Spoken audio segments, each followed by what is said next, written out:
God is good all the time. 지난주 날씨가 많이 추웠는데 잘 지내셨습니까? 저는 말씀 준비하느라 추운 줄도 모르고 지냈습니다. 날씨도 춥고 또 나라 분위기도 어둡고 또 우리 마음도 냉랭한데 저희가 하나님 말씀과 사랑으로 이 한파와 냉함을 이길 수 있기를 기도합니다. 오늘 말씀의 제목은 행함과 진실함으로 사랑하자입니다. 요절은 18절입니다. 요절 읽고 제가 기도하고 시작하겠습니다. 시작. 진실함으로 사랑하자. 사랑과 은혜가 충만하신 하나님 아버지, 죄로 죽을 수밖에 없는 죄인들을 긍휼히 여기시고 독생자 예수님을 보내주셔서 감사합니다. 예수님의 십자가 희생을 통해 저희를 구원해 주시고 당신의 자녀로 삼아주셔서 감사합니다. 저희가 이 구원의 은혜와 사랑의 빚진 자로서 이 어두운 시대에 그 사랑의 빛을 갚는 사랑의 사도들이 될 수 있도록 도와주십시오. 요한일서 신년 말씀을 통해 행함과 진실함으로 사랑하라는 주님의 음성을 잘 들을 수 있도록 도와주십시오.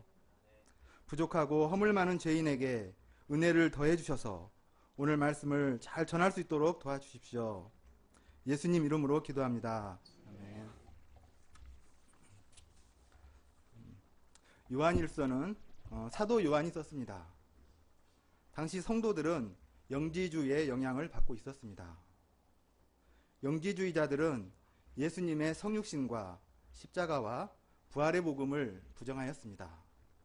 그들은 영지, 즉 보통 사람들은 모르는 신령한 지식을 깨닫는 자가 구원을 받고 그런 자들이 영적으로 성숙한 자라고 주장하였습니다. 그들은 육적으로 죄를 지어도 어차피 육신은 소멸되고 본질적인 것이 아니므로 문제되지 않는다고 하였습니다.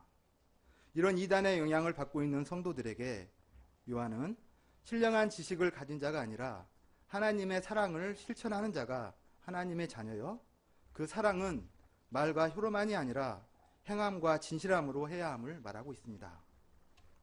1절을 보십시오. 보라, 아버지께서 어떠한 사랑을 우리에게 베푸사 하나님의 자녀라고 일컬음을 받게 하셨는가. 우리가 그러하도다. 그러므로 세상이 우리를 알지 못함은 그를 알지 못함이라. 오늘 말씀은 보라 라는 감탄사로 시작합니다. 무엇이 그렇게 감탄할 만한 일입니까? 그것은 하나님께서 크신 사랑을 베푸셔서 우리가 하나님의 자녀가 되었다는 것입니다. 제 인생에 있어서 가장 감탄할 일 역시 제가 하나님의 자녀가 되었다는 것입니다. 과거 저를 생각하면 저에게는 하나님의 자녀가 될 꼬투리가 없었습니다. 저는 몸으로 하는 것, 달리기나 탁구 같은 것을 좋아했지만 영적으로는 꽉 막혀 있었습니다. 그래서 말씀을 들어도 이게 무슨 말씀인지 잘 이해를 못하고 소감 한 줄도 쓰기 힘든 자였습니다. 체질적으로 변화되기 어려운 자였습니다. 저의 아내인 리브가 목자는 저보다 더 변화되기 어려운 자였습니다.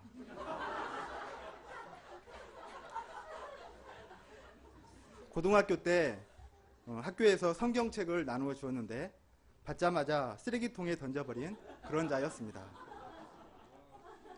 그런데 지금은 어떻습니까?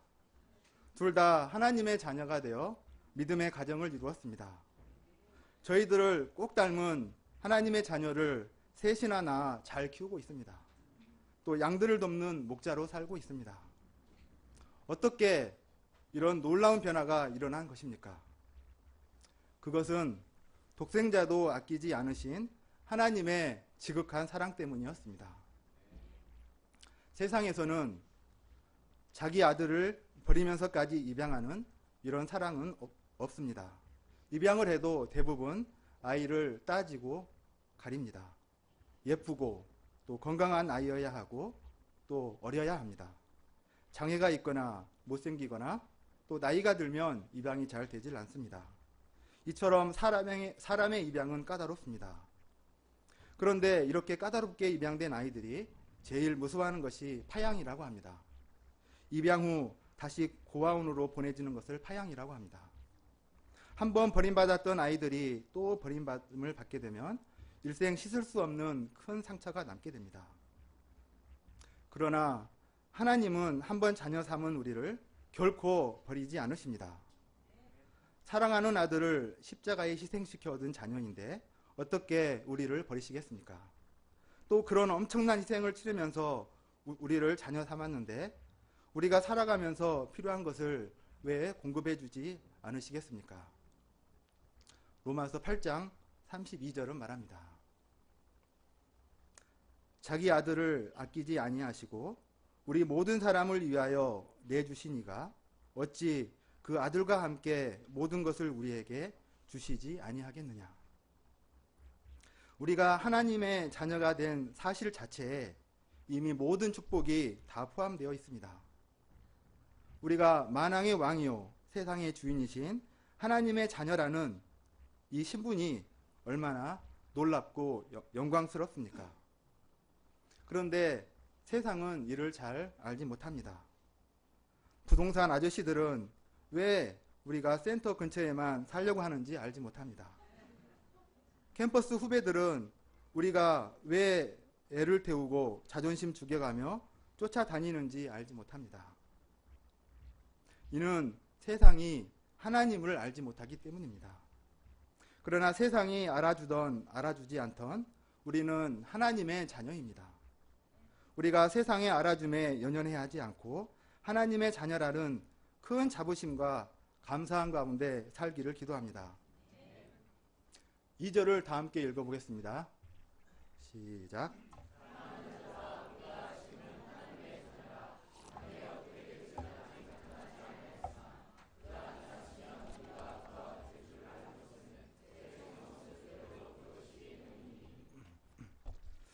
우리가 장래에 어떻게 될지는 다 알 수 없습니다.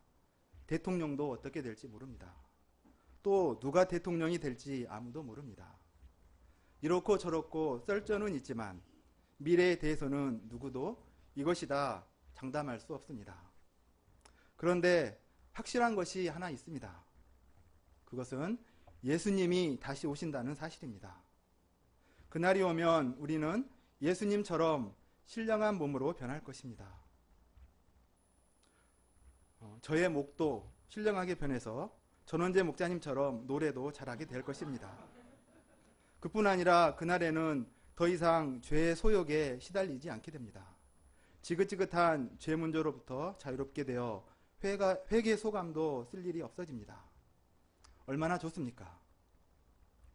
그런데 이보다 더 좋은 것이 있습니다. 그날이 오면 예수님의 참모습을 그대로 볼 수 있게 됩니다.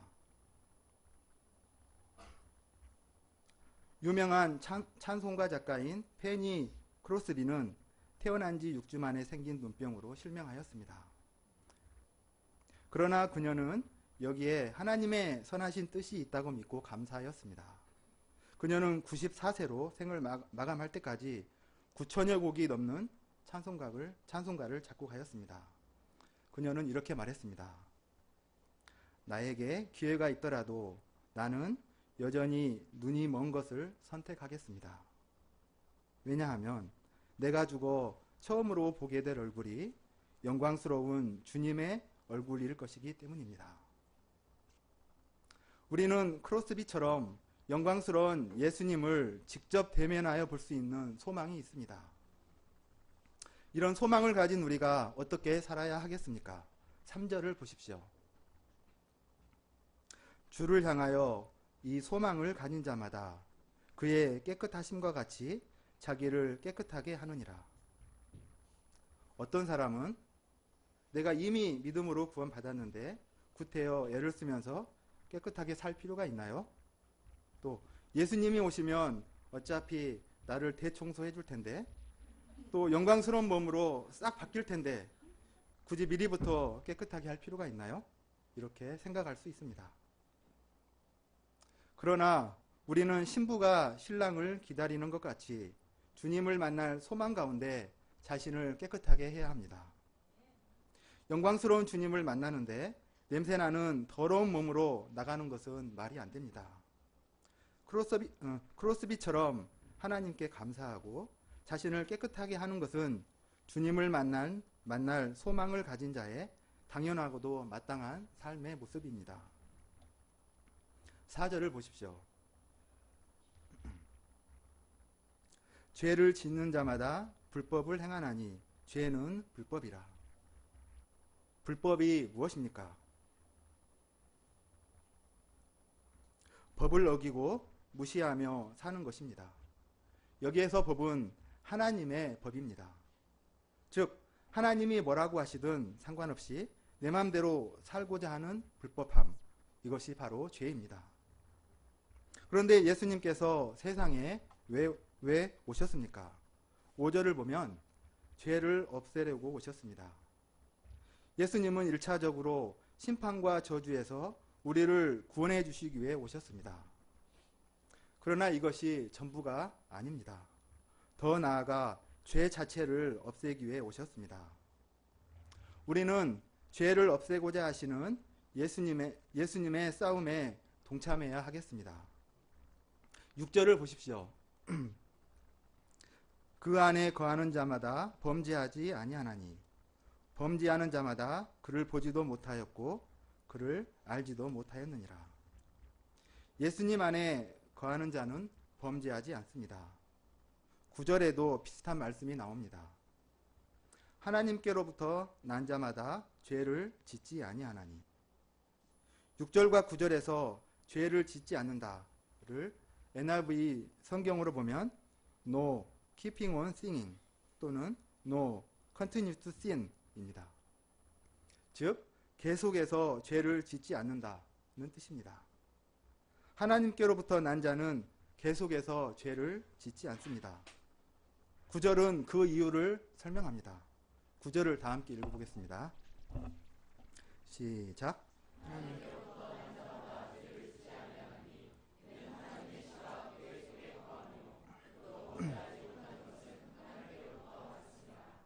계속해서 죄를 짓지 않는 이유는 하나님의 씨가 그 사람 속에 거하기 때문입니다.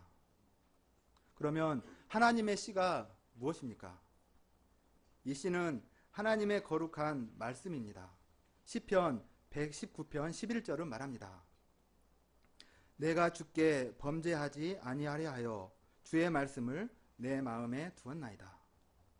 내 마음에 있는 말씀이 나를 범죄하지 않게 합니다. 또한 이 씨는 진리의 성령입니다. 요한복음 15장 26절은 말합니다. 내가 아버지께로부터 너희에게 보낼 보혜사 곧 아버지께로부터 나오시는 진리의 성령이 오실 때 그가 나를 증언하실 것이요. 예수님은 부활 승천하시면서 우리에게 보혜사 성령을 보내주셨습니다. 우리에게 오신 성령이 예수님을 증언해 주십니다. 예수님을 바라보게 하시고 그가 하신 말씀을 깨달아 알게 하십니다. 그리고 말씀을 통해 죄의 소원을 없애주십니다. 설사 죄에 넘어졌다고 해도 회개토록 하여 계속 그 죄에 머물러 있지 않게 하십니다. 저희 큰딸 다이가 어렸을 때의 일입니다. 하루는 친구 집에 가서 예쁜 공주 목걸이를 가지고 놀았습니다. 공주 목걸이가 너무 갖고 싶었습니다. 그래서 몰래 가지고 집으로 왔습니다. 그리고 가방 속에 숨겨두었습니다. 아무 일 없이 며칠이 지났습니다. 며칠 후 엄마가 방 청소를 하다가 공주 목걸이를 발견했습니다. 엄마는 다이와 십계명 말씀 공부를 했습니다. 다이는 십계명 말씀을 통해 나무 물건을 몰래 가져온 것은 하나님께 죄가 된다는 것을 알았습니다. 하나님의 씨가 그 속에 심겨졌습니다. 그런데 같은 일이 또 일어났습니다. 며칠 후 친구 집에 가서 더 예쁜 공주 목걸이를 보았습니다. 그 공주 목걸이가 너무너무 갖고 싶었습니다. 그래서 몰래 가지고 왔습니다. 그리고 가방 속에 꼭꼭 숨겨두었습니다. 그리고는 얼마 후에 다이가 편지를 씁니다. 저에게 잘 해주셔서 감사합니다. 제가 그동안 잘못한 게 많아요. 용서해 주세요. 사랑해요. 사랑하는 딸 다이가. 이것이 차이점입니다. 다이 속에 심겨진 하나님의 씨가 죄에 그냥 머물러 있지 못하게 합니다. 양심을 흔들어 회개하도록 만듭니다. 그리고는 엄마에게 용서를 구하고 하나님과의 관계성도 회복합니다. 이처럼 하나님의 씨가 심겨진 사람은 계속하여 죄 속에 머무르지 않습니다. 회개하고 용서를 구하고 다시 죄를 짓지 않습니다. 그러나 하나님의 씨가 심겨져 있지 않은 사람은 계속해서 죄를 짓고 그 죄에 머무릅니다. 8절을 보면 그는 마귀에 속한 자입니다. 마귀는 처음부터 범죄한 자입니다. 그에게 속한 자는 죄를 밥 먹듯이 짓고도 양심의 가책을 느끼지 않습니다. 10절을 다 함께 읽어보겠습니다. 시작.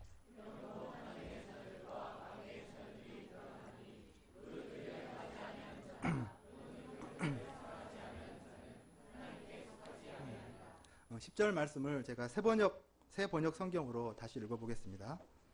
하나님의 자녀와 마귀의 악마의 자녀가 여기에서 환히 드러납니다. 곧 의를 행하지 않는 사람과 자기 형제 자매를 사랑하지 않는 사람은 누구나 하나님에게서 난 사람이 아닙니다. 세상에는 하나님의 자녀와 마귀의 자녀가 있습니다. 하나님의 자녀이면서 또 마귀의 자녀인 두 부모 자녀는 없습니다. 그들을 어떻게 구분할 수 있습니까? 그 행하는 바를 볼 때 환히 구분됩니다. 하나님의 자녀는 의를 행하고 형제자매를 사랑합니다. 그러나 마귀의 자녀는 불의를 행하고 형제를 미워하고 시기하고 죽이기까지 합니다. 그 대표적인 예가 가인입니다. 12절을 보십시오. 가인같이 하지 말라. 그는 악한 자에게 속하여 그 아우를 죽였으니 어떤 이유로 죽였느냐? 자기의 행위는 악하고 그의 아우의 행위는 의로움이라. 가인은 자신의 제사가 연락되지 않고 아우 아벨의 제사가 연락되자 시기심에 불탔습니다. 또 이렇게 차별 대우하는 하나님이 못마땅하였습니다.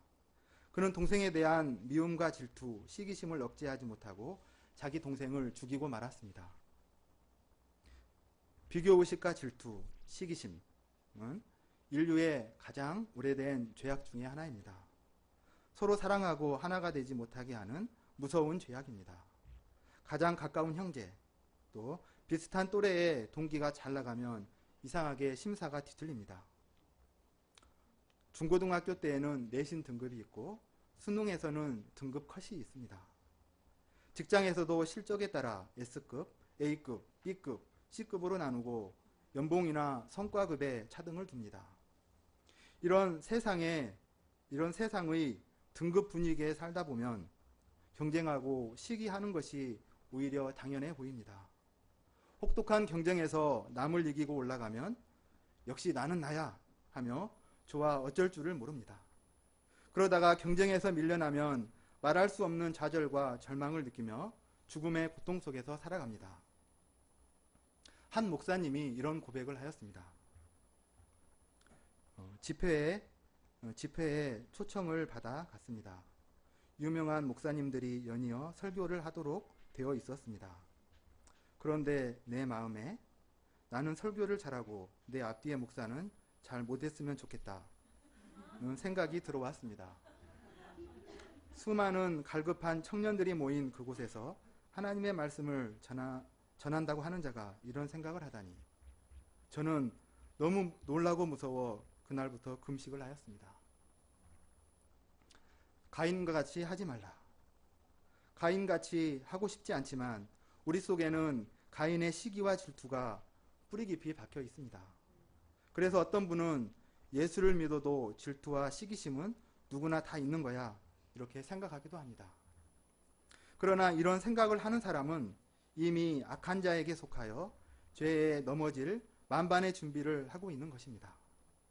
마귀는 우리 속에 예수를 믿어도 죄를 지을 수밖에 없다는 패배주의 생각을 끊임없이 집어넣습니다. 그래서 계속해서 죄를 짓게 하고 결국에는 말씀 따로 삶 따로인 신앙생활을 하게 만듭니다. 신앙생활을 해도 기쁨이 없고 물먹은 솜니불처럼 무겁고 피곤한 생각뿐입니다. 예수님은 이런 우리 죄를 없애기 위해 오셨습니다. 또 이런 마귀의 일을 멸하려고 오셨습니다. 우리가 생각에서부터 믿음의 선한 싸움을 싸워야 하겠습니다. 우리가 하나님의 자녀로서 분명한 정체성을 가지고 육의 일을 돌이키고 영의 일을 생각할 수 있기를 기도합니다. 14절을 다 함께 읽어보겠습니다. 시작.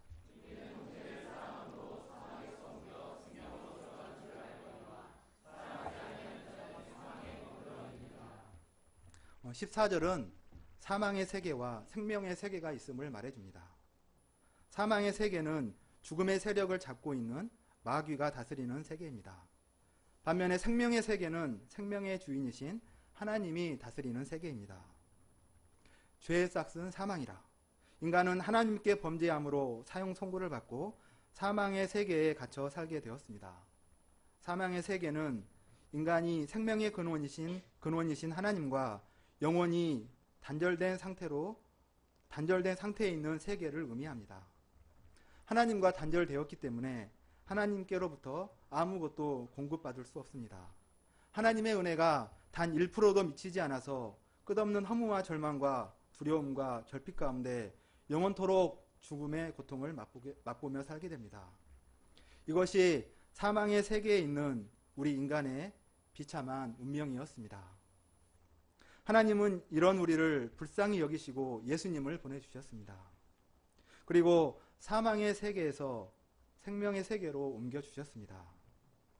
요한복음 5장 24절은 말합니다. 내가 진실로 진실로 너희에게 이르노니 내 말을 듣고 또 나 보내신 이를 믿는 자는 영생을 얻었고 심판에 이르지 아니하나니 사망에서 생명으로 옮겨졌느니라. 이것은 실로 놀라운 은혜요 영적 축복입니다.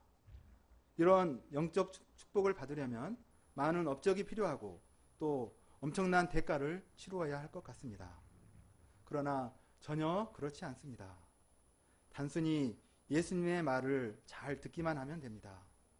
이것은 너무나 쉽고 또 누구나 할 수 있습니다. 예수님의 말을 잘 들으면 내 속에 역사하는 모든 어두움과 죽음의 세력이 물러가고 밝고 환한 생명의 빛이 임하게 됩니다. 심판 대신 영생을 얻고 하나님이 다스리는 생명의 세계로 들어가게 됩니다. 그러면 우리가 생명의 세계로 들어간 것을 어떻게 알 수 있습니까? 14절을 다시 보십시오. 우리는 형제를 사랑함으로 사망에서 옮겨 생명으로 들어간 줄을 알거니와. 우리는 형제를 사랑함으로 내가 사망에서 생명으로 옮겨졌구나. 내가 하나님의 자녀가 되었구나. 이걸 알 수 있습니다. 우리는 본질상 형제를 사랑할 내적인 힘이 없습니다. 형제를 시기하고 질투하고 미워할 수밖에 없습니다. 그러나 우리가 생명의 세계로 옮겨진 그 순간부터 우리는 하나님의 사랑을 공급받고 형제를 사랑할 수 있게 되었습니다. 사망에서 생명으로 옮겨질 때 하나님의 생명과 함께 하나님의 성품인 사랑의 씨가 그 마음에 심겨졌기 때문입니다. 16절을 보십시오. 그가 우리를 위하여 목숨을 버리셨으니 우리가 이로써 사랑을 알고 우리도 형제를 위하여 목숨을 버리는 것이 마땅하니라. 과거 우리는 참 사랑이 무엇인지 몰랐습니다. 부모의 자식 사랑을 최고로 여겼습니다. 그런데 예수님이 죄인된 우리를 위해 그 목숨을 버리심으로 하나님의 참 사랑을 알게 되었습니다. 우리가 바로 이 사랑의 수혜자가 되었습니다. 영원한 지옥 형벌을 받을 우리가 죄 사함을 받고 영생을 누리게 되었습니다. 이러한 놀라운 은혜를 받은 우리는 형제들을 위하여 목숨을 버리는 것이 마땅합니다. 손양호 목사님은 이 은혜 때문에 신학교를 졸업하고 여수 예양원에 들어가셨습니다. 나환자들의 피고름을 입으로 빨아가며 그들을 섬겼습니다. 사람들은 그가 전염되어 나환자가 될까 걱정하였습니다.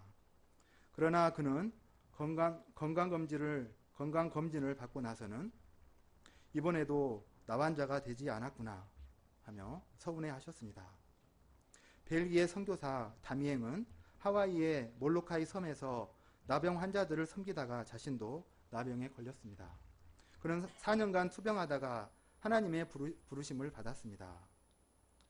이분들은 자신의 목숨을 형제들을 위해 기꺼이 버리셨습니다. 우리도 이분들처럼 형제들을 위하여 목숨을 버리는 것이 마땅합니다. 그러나 실제로 이것은 쉬운 일이 아닙니다. 주님을 더 깊이 배워야 하며 하나님의 은혜도 필요합니다. 그러면 우리가 어떻게 형제 사랑을 실천할 수 있습니까? 17, 18절을 다 함께 읽어보겠습니다. 시작.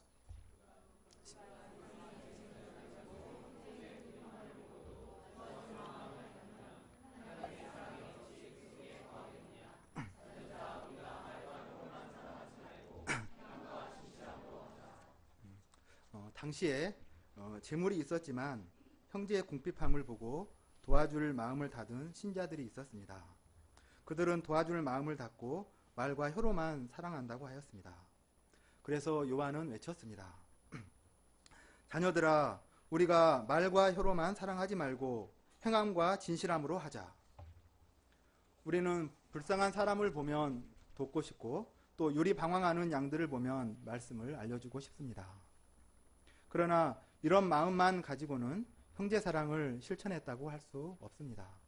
그것은 먹을 것이 없어 배고픈 형제에게 배고프겠다. 배고프지? 그럼 가서 밥 먹어. 또 말씀을 몰라 인생 문제로 고민하는 양에게 힘들겠다. 힘들지? 그럼 소감 한번 써봐. 하는 것과 같습니다. 또 어려움에 처한 친구에게 기도해 줄게 힘내. 라고 말하고는 실제로는 기도하지 않는 것과 같습니다. 배고픈 형제에게 물질을 들여 먹을 것을 나눠주고 고민하는 양에게 시간을 내어 말씀 공부를 해주는 것이 사랑을 실천하는 것입니다. 그리고 어려움에 처한 친구를 위해 무릎 꿇고 눈물로 기도해 주는 것이 행함과 진실함으로 사랑하는 것입니다. 마태복음 25장에 보면 최후의 심판이 나옵니다. 예수님이 심판장에 자리에 앉으셨는데 온 인류가 그 앞에 나아갑니다. 사람들을 목자가 양과 염소를 구분하는 것 같이 나눕니다. 오른쪽에는 양이 된 사람, 왼쪽에는 염소가 된 사람을 둡니다. 양은 구원받은 백성들이고 염소는 구원받지 못한 백성들을 의미합니다.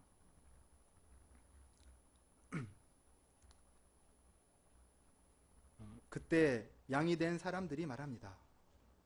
예수님, 우리가 어떻게 구원받을 수 있었나요? 예수님은 말합니다. 내가 배고플 때 너희가 먹을 것을 주었고 내가 병들었을 때 너희가 나를 찾아왔고 내가 헐벗었을 때 내게 입을 것을 주었단다.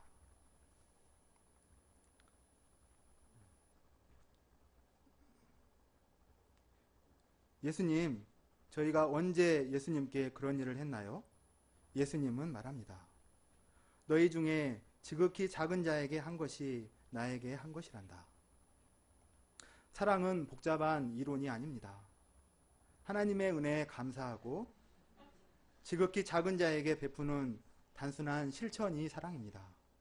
이것이 하나님께 큰 기쁨이 됩니다.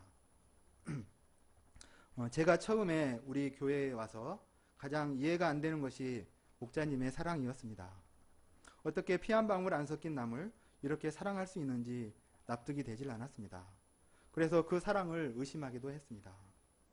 그러나 어떠한 상황에도 변함이 없는 목자님의 사랑에 저는 결국 마음 문을 열지 않을 수 없었습니다. 한 번은 중간고사 기간이었는데 목자님이 몸보신해야 한다며 몸에 좋은 탕을 냄비채 들고 자취방까지 찾아오셨습니다. 저는 그 몸에 좋은 탕을 먹으며 너무 감동이 되어 먹는 내내 가슴이 쿵쾅거리는 것이 느껴질 정도였습니다.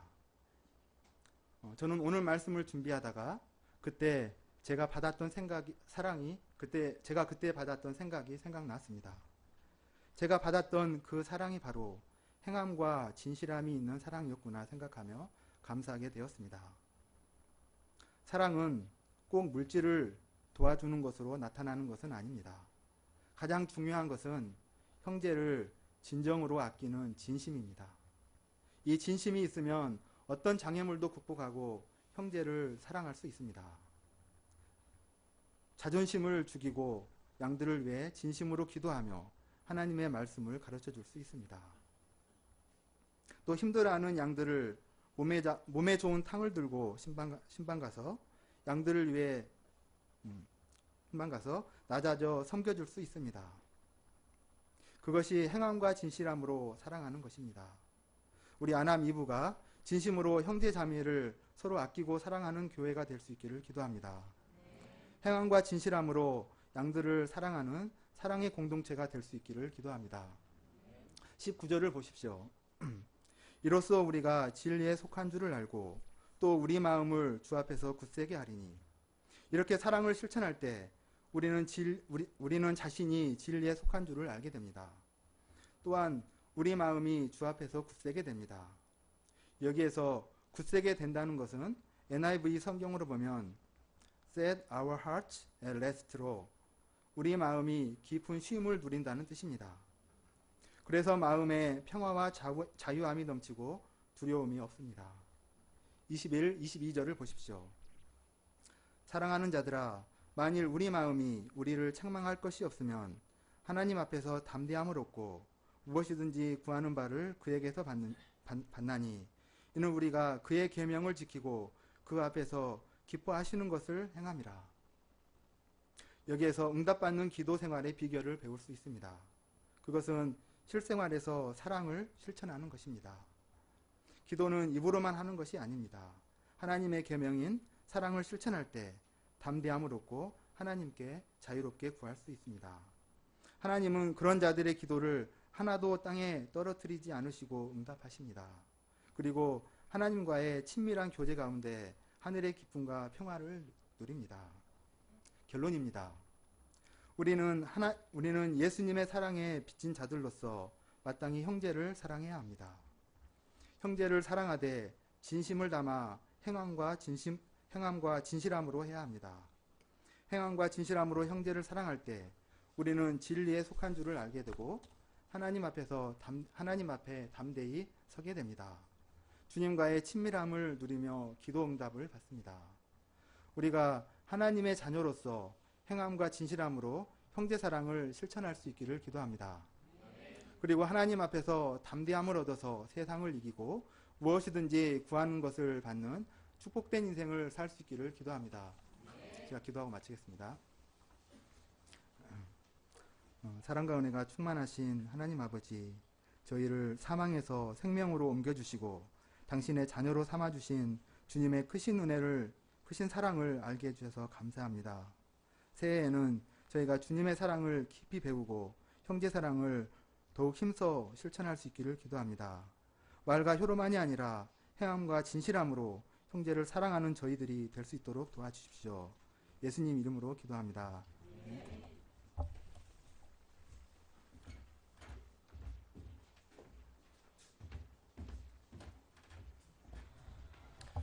다 함께 찬송가 304장을 부르시겠습니다.